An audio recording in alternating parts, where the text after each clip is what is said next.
Unidad temática 5. Tejidos celulares. Objetivo o meta de aprendizaje de esta clase es el siguiente: relacionar el origen de los tejidos con la generación de nuevos organismos en la naturaleza. Podemos empezar hablando de la división celular, que es en verdad un proceso doble. Estos dos procesos son la división celular nuclear o cariocinesis y la división citoplasmática o citocinesis. Ambos procesos pueden darse asociados uno detrás del otro o de forma independiente. Primero uno y después de algún tiempo el otro. Para que pueda darse la división nuclear, es necesario que se dé previamente otro proceso, que es replicación del ADN. Replicación del ADN, el primer proceso clave para que se dé la división nuclear es que todas las cadenas de ADN se dupliquen. Esto se da inmediatamente antes de que comience la división de un periodo del ciclo de la división celular, llamado interfase. Tras la replicación tenemos dos juegos de cadenas de ADN, por lo que la mitosis consistirá en separar esas cadenas y llevarla a las células hijas. Para conseguir esto se da otro proceso crucial, que es la conversión de la cromatina en cromosomas. Vamos a hacer un subtítulo que es división nuclear o citocinesis.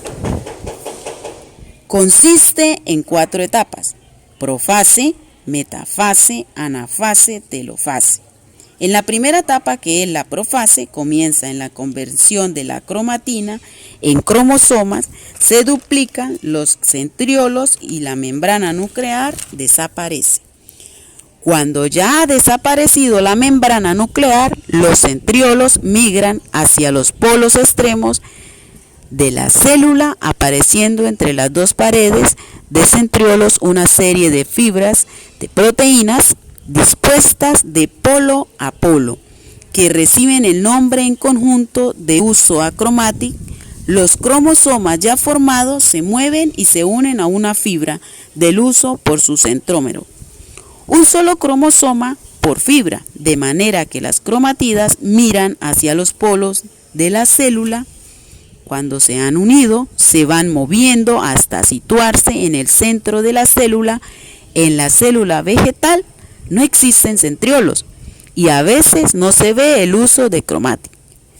Otra etapa es la siguiente: metafase. Es una fase o etapa breve en la que todos los cromosomas se encuentran centrados en el ecuador, parte media de la célula, formando una figura muy característica llamada placa ecuatorial. Tras colocarse aquí, comienza la siguiente fase o etapa: anafase. Las cromatidas se separan y se desplazan hacia los centriolos al tiempo que van desapareciendo las fibras del uso de este momento. Ya se han repartido el material hereditario. Las cadenas de ADN se forman idéntica en dos partes. Telofase. Es como una profase al revés. Los cromosomas se espiralizan y se transforman en cromatinas. Aparece la membrana nuclear, quedando una célula con dos núcleos. Aquí concluye la mitosis. La división citoplasmática o citocinesis.